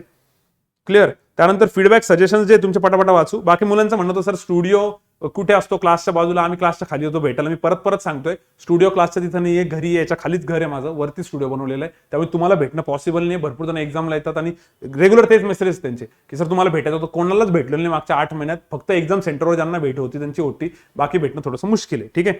क्लास कधी चालू होईल ऑफलाईन वगैरे भरपूर जण विचारताय. जोपर्यंत गव्हर्नमेंट परमिशन देत नाही तोपर्यंत क्लास चालू करणं रिस्की आहे. उद्या क्लास चालू केला आणि गव्हर्नमेंटने ऑनलाईन परत म्हटले करा बंद, आणि एवढं तेवढं काहीतरी झालं तर मग काय करणार आहे. तुम्हाला गावाकडनं इथं बोलवायचं, तुम्हाला सेटल करायचं, तुम्ही तर मकान मालकासोबत डोकं लावायचं, रेंट द्यायचा, डिपॉझिट द्यायचं, आणि आम्ही तुम्हाला परत म्हणायचं की नाही आता बंद करा, आपल्याला परत घरी जायचं. तर जोपर्यंत क्लिअर पिक्चर येत नाही ना तोपर्यंत चालू करणं खूप मुश्किल आहे. आणि जसा क्लिअर पिक्चर येईल चालू करून देऊ, त्याला काहीच प्रॉब्लेम नाही. आमच्यासाठी पण ते बेटर आहे. पण आता करणार काय ना, हा तर मूर्खपणाच होईल ना की चालू केलं परत बंद करावं लागलं, तर ते तुमच्यासाठी पण डिस्टर्बन्स आहे. कारण भरपूर मुलं घरी प्रिपेअर करताय. आता घरी बऱ्यापैकी एक लिंक लागलेली आहे, ती सगळी सोडून परत इथं यायचं, इथं लिंक लावायचं, ट्राय करायचं, आणि तेवढ्यात परत घरी जायचं. त्यामुळे मग त्याबद्दल प्रश्न विचारून मग जसे काही अनाउन्समेंट झाली टेलिग्राममध्ये टाकू, विकली डॉक्युमेंट मी स्वतःहून सांगाल ना, तर मुलं तेच विचारताय. पण ते पळवाटा बघण्यासारखं आहे. कारण हे बघा, भरपूर जण घरी करताय आणि भरपूर जण नाही पण करत आहे, तर ते तुमच्यावरती आहे. नो डाऊट घरी तेवढा होत नाही, पण काहीतरी त्याला सोल्युशन काढा. जवळच्या तालुक्याच्या ठिकाणावरती रूम करा, 4-5 जणांनी सोबत राहा, किंवा काही जण औरंगाबादला येऊन करता, तुम्ही तसंही करू शकता, तुमची इच्छा, तुमच्या रिस्कवरती. पण मला म्हणायचं की यार प्रत्येक वेळेस असं एक्सक्युजेस नका बघू. ते एक्सक्युजेस बघत बसलं ना तर तुमचं सिलेक्शन थोडंसं डिले होत राहील, डिले. ठीक आहे. जसं मला त्या दिवशी नाही पटलं, एका जणांनी काहीतरी लाईव्ह याच्यामध्ये कमेंट केली होती, सर 4th शिफ्टचा कॉन्ट पेपर खूप हार्ड होता. एक्सक्यूज झालं रे.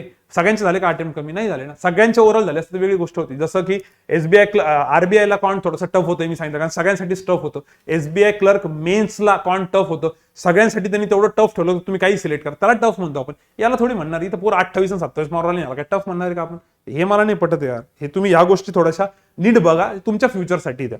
त्यानंतर SMS आणि कॉल्स. आता कालचा दिवस तर पूर्ण मॅच बघण्यात गेला आणि बाकीचा वेळ फक्त फोनवरती गेला मुलांच्या. त्यामुळे बऱ्याच जणांचे मेसेज बघितले नाही टेलिग्राम व्हॉट्सअपचे, पण लवकरात लवकर बघून मी रिप्लाय देईल. आज उद्या परवामध्ये तेच काम आहे. काय ऑनलाईन बॅचवाल्यांच्या होमवर्कची शीटची थोडंसं बाकी आहे, त्याच्यावरती थोडीशी मेहनत घ्यायची आहे. आणि स्क्रीनशॉट बघू पटकन, मग काही व्हिडिओज वगैरे तुम्ही पाठवलेले तेवढे टाकून देऊ. ठीक आहे. तर हे बघा ॲग्रिकल्चरवाल्यांनी टाकलेलं आहे की अवेलेबल जेवढे पण रिसोर्सेस आहेत म्हणजे सर आपलं, त्याच्यानुसार जी मेन्सची बॅच चालू केली होती ॲग्रीवाल्यांची ती एकदम मस्त चालू आहे. त्यासाठी रेवाळे सरांचा नंबर हवा तुम्ही डिस्क्रिप्शनमध्ये दिल जर कोणाला कॉन्टॅक्ट करायचा असेल तर. बाकी ते म्हणतात की जर सेम असाच भारी रिस्पॉन्स चालू असला तर प्रीच्या एक्झाम नंतर मेन्ससाठी आपण स्कीमसाठी पण स्पेशल लेक्चर्स घेऊ. ठीक आहे. तर मुलांचा चांगला रिस्पॉन्स आला, तुम्ही सरांसोबत कॉन्टॅक्ट करा. रेवाळे सरांचा नंबर डिस्क्रिप्शनमध्ये मी देऊन टाकल. त्यानंतर शेखर मानेचं म्हणणं आहे सर IBPS क्लर्कचे 72 अटेम्प्ट झाले, बट जानेवारी फर्स्ट वीकमध्ये माझा RRB PO पण आहे, RRB PO ची प्री आहे, SBI PO ची प्री आहे, IBPS PO ची प्री आहे. 3 प्रीच्या एक्झाम्स आणि ही एक मेन्स एक्झाम आहे. मी कन्फ्यूज झालोय काय करू. यासाठी मी जे शेड्यूल सांगितलं 4 दिवस प्रीची एक्झाम, प्रीचा अभ्यास आणि शेवटचे 3 दिवस मेन्सच्या मॉक टेस्ट असं चालू ठेवा. आणि ज्या प्रीचे 4 दिवस देता ना तुम्ही, त्याच्यात पण फक्त वर्ड प्रॉब्लेम करता, ज्याचा तुम्हाला मेन्सला फायदा होईल. त्यात पण फक्त DI करायचे अवघडवाले, आणि हॉलिवूडमध्ये बरेच अवघड DI येतात बरं का, वर्ड प्रॉब्लेम वाले पण टाकतात ते कधी कधी प्रीला. तर तो अवघड पार्ट करायचा म्हणजे इनडायरेक्टली मेन्ससाठी पण फायदा होतो. आणि हे एवढं सगळं केल्यानंतर प्रीचे प्रॅक्टिस होईलच ना. आणि जर तुला वाटलं सर 4 दिवस मी फक्त एक्सपेरिमेंट केले, तर मग 2 दिवस 2 एक्सपेरिमेंट कर 2 प्रीमध्ये, आणि 2 ज्या प्रीच्या टेस्ट आहे त्यामध्ये नॉर्मल पेपर दे. म्हणजे तुला RRB PO ला फायदा होईल, SBI RRB PO, IBPS PO आणि तिसरी कोणती होती, IBPS PO आणि SBI PO पण वाटतं. हा, तिन्ही पण राईट बरोबर. याच्या सप्लिमेंटरी एक्झाम असतील म्हणून याच्या सगळ्या जानेवारी ते बाकीच्या होऊन गेलेलं आहे. तर असं डोकं लावा, हे पण चालू ठेवा आणि ते पण चालू ठेवा, कारण आता तुम्हाला ते करावंच लागणार आहे. कारण पुढे खूप कमी वेळ आहे मेन्ससाठी आणि तुमचा तो माइंडसेट तयार झाला पाहिजे. ऍटलीस्ट वीकेंडला 2-2, 3-3 मेन्स जरी दिल्या, म्हणजे 2 सेक्शन आणि 1 फुल लेंथ, तुमचा माइंडसेट तयार होऊन जाईल की मेन्सची एक्झाम कशी. प्रीला कसं तुम्हाला झोपेतनं जरी उठवून नेलं तरी दन पोरं फोडून काढतात, कारण सगळं माहिती कसं येणार आहे. मेन्सला कसे घाबरता, ती भीती निघाली पाहिजे. ते मी आधी पण बोलला, तुम्ही परत रिपीट नाही करत. ठीक आहे. पुढे फातिमा मॅमचा ऍक्च्युली हा एक स्क्रीनशॉट आहे बघा. ठीक आहे. हा एक बघा, तुम्हाला किती दिसतोय मला माहित नाही, पण मी तुम्हाला एक काम करतो, फक्त वाचून दाखवतो पटापटा. किरण बोडखे म्हणून आहे, एक ऑनलाईन बॅचचा स्टुडंट आहे. मॅडमचा जसा आहे तसा मी त्यांना रिप्लाय दिला होता, म्हणजे टायगर आलं तिथे, तुम्हाला माहिती टेलिग्रामचे स्माइलीज वगैरे असतात म्हणून. तर मी मेसेज वाचून दाखवतोय, म्हटलं मुलांना दाखवच खरं किती भारी आहे म्हणून. किरण बोडखेनी पाठवलेलं, फॉरवर्ड केलं मॅमनी. Ma'am sorry to text you personally, just now I finished with reading Mahasweta म्हणून एक नॉवेल आहे बघा, मॅडम सांगितलेली. When I started reading this book it was just a homework for me, फक्त होमवर्क म्हणून त्यांनी स्टार्ट केला होता. In the end I learn lot of things from Mahasweta. आता काही ठिकाणी तुम्हाला नॉवेल्सचं एक त्याला जनरल त्यासाठी पण फायदा आलेला आहे. मी तर म्हणतोय की बाकीचा पण असू शकतो, की जनरल आपल्याला ज्यासाठी आपण नॉवेल असतो तो तर फायदा आहेच, पण त्याचं म्हणणं की अजून मला दुसरा पण फायदा आलाय. Sorry to say but previously I was bit reluctant towards the English subject, but now my interest in English subject is very much increase. ठीक आहे. तर ऑब्व्हियसली हा इंटरेस्ट वाढणारच आहे. तुम्ही मॅथ्सची प्रॅक्टिस करा, तुमचा मॅथ्सचा इंटरेस्ट वाढेल. तुम्ही लॉजिकची रोज पझल्स करा, तुमची पझल्सचा कितीतरी इंटरेस्ट वाढून जाईल. तसं इंग्लिशचा म्हणतोय तो. पुढे त्यांनी काय म्हटलेलं आहे, आय डोंट ओके ठीक आहे. I don't know why I want to say thank you, but ma'am thank you. I was a software developer in Hyderabad, but I just lost my job in covid pandemic. ठीक आहे. आता software developer होता, कोविडमुळे job गेला. Since that moment I was bit depressed and I lost my confidence. ठीक आहे. Since I am attending your classes and started reading book as you told, I am feeling much better now, and ma'am, so thank you, deliver the lecture and great positive energy might be the same energy reflected in me वगैरे वगैरे. त्यांनी सांगितलेले की नुसते lecture करून पण एवढी मजा लागली, आणि नुसतं लेक्चर नाही तर त्या लेक्चर मधल्या गोष्टी पण फॉलो करणं चाललेलं आहे. ठीक आहे. मॅम थँक्यू सो मच वगैरे. You don't know about indirectly, you don't know but indirectly you help me a lot to overcome my problem. ठीक आहे. त्या प्रॉब्लेम मधून ओव्हरकम करण्यासाठी थोडंफार इंग्लिश ग्रॅमॅटिकल चुकीचं असेल तेवढं हँडल करून घेते, काही टेन्शन न घेऊ. माय पेरेंट्स वॉन्ट्स, मला इथं एक तर लाईट रिफ्लेक्ट होतं ना, दिसत नाही. माय पेरेंट्स वॉन्ट्स, याच्यानंतर कोणते सेंटेन्स इकडे, that should start preparation for government job. हा, थोडा इंग्लिशचा थोडा प्रॉब्लेम तेवढा समजून घ्या. Government job as I am doing just for them. पण हे पूर्ण इंग्लिशमध्ये लिहिलं, हे सगळ्यात इम्पॉर्टंट आहे की चला गव्हर्नमेंट जॉब करायचं म्हणून त्यांनी स्टार्ट केलं. But today I gave word to my father that I will crack any government examination within a year, and I don't want to waste your money, and I am able to give this word because of only you वगैरे. Thank you असं दिलं. आणि खाली सगळ्यात काय लिहिलेलं आहे, kindly mention the importance of book reading and English assignment in your. Okay, नाही हे मॅमने मला सांगितलं होतं वाटतं विकली टॉकमध्ये. ठीक आहे. सो या गोष्टींचं बघा, असे भरपूर मेसेजेस आता बऱ्याच वेळेस मी तुम्हाला वाचून दाखवतो, पण अपूर्ण वाचून दाखवला. तर रिडिंग करा. खरंच किती जणांनी किती जरी बुक्स वाचलाय का सांगा. मागच्या वेळेस मी त्या एका मुलीचं एक्झाम्पल सांगितलं होतं, काय नाव सर त्यांचं, ते काही 52 बुक्स वाचून झालं तर म्हणजे टोटल नाव नाही माहिती. आता ऑनलाईन बॅचचे स्टुडंट आहे, एवढे बुक्स वाचून झाले तर वाचा, ऑनलाईन बॅचेस आहे ती. बाकी कल्पनाचा मिस झाला होता की सर त्या दिवशीचं आन्सर चुकलं. हो, ते 12 आन्सर बरोबर आहे जे मी सेशनमध्ये घेतलं होतं, रिव्ह्यू सेशनमध्ये IBPS क्लर्कच्या. पण ते AB टुगेदर विचारलं होतं मी, चुकून C अलोन विचारलं होतं, तिने तो मेसेज केला होता. ओके. मंगलनी खूप चांगला जॅकी चेनचे 10 रूल्स पाठवलेले, ते मी पोस्ट करून देतो चॅनलवरती. त्यानंतर एअरपोर्ट ऑथॉरिटी ऑफ इंडियाच्या रिक्रुटमेंटसाठी ते म्हणत होते की सर ग्रुपबद्दल सांगा किंवा सिलेबस काय राहील काय नाही. ते 15 तारखेपासून त्याचं चालू होतं ना ऍप्लिकेशन, त्याच्या अगोदर मी एक सेशन घेईल, म्हणजे पुढच्या वीकली डॉक्युमेंट मी जास्तीत जास्त पार्ट त्याच्याबद्दल कव्हर करू, तुम्ही काळजी नका करू.